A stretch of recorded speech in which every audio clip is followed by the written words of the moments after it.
Okay, so you've done everything. You've come a really long way. Your faces look awesome. So now it's time for us to put our background paper on it. Because otherwise we just have like this free floating head. So what we're actually going to do is you're going to pick whatever color you want that you think matches or goes with what colors you picked for your shirt, for your lips, and all that stuff. So you're going to pick your color.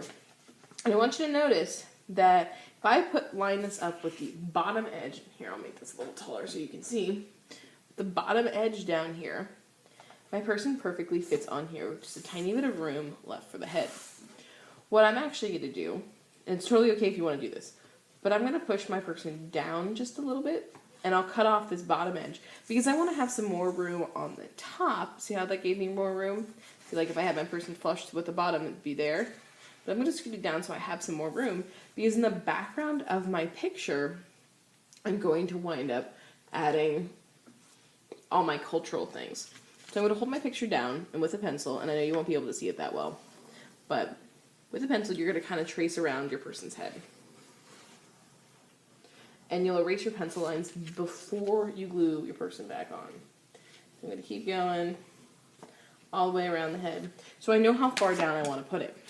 So I know you can't see that very well, but they're there. You can see them a little bit. This is a guideline. So when you start to add all the different things from your culture, like maybe architecture from your culture, like if you're Egyptian, you do like pyramids or something, or if you're Italian, you're doing pasta, or whatever kind of cultural things you did on your plating sheet, we're going to start putting those as the collages. We're not drawing them, we're cutting them out of paper, all the way around your head. And the reason why you had to draw that outline is because you have to know where it's going to go. So really quickly, I'm just going to give you guys an example of what I'm going to do. So I'm going to take this and I'm going to make like a bowl of pasta. So I'm going to make some wiggly lines, and that's going to be my pasta, and I can cut it out. And I'm actually going to cut it out of a piece of red paper, and I'm going to get the smallest possible piece of red. That will work for my picture. I would look in the scrap box first, and then I'm actually going to cut both of those out. So if you're going to layer two things on top of each other that need to be the same size, just like we've done every other time, I want you to make sure that you're cutting them out together, just like we did with the hair when you wanted to add details.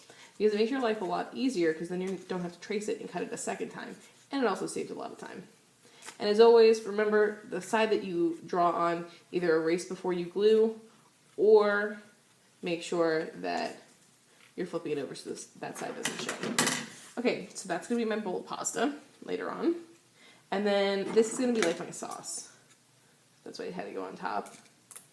I'm going to kind of cut this out. And I'll glue it down on top. And the thing that's cool is that they'll be exactly the same size because we cut them like that. So I'll put that on there, and then I can cut out a bowl. And so eventually, when I'm totally done with this, just like that, you can actually move it over to your picture, and then you can glue it down somewhere. And so you know that you won't glue anything back behind your head, but you might want your head to slightly overlap it so it looks a little bit more realistic. So just like I've done here. So if you guys have any questions, let me know. But you're going to do this all the way around, filling up that background edge, and this is going to be the end of your project. You did a lot. And just make sure before you glue this down on top that you erase your pencil lines. You don't want those to show through. Alright guys, any questions? Just let us know.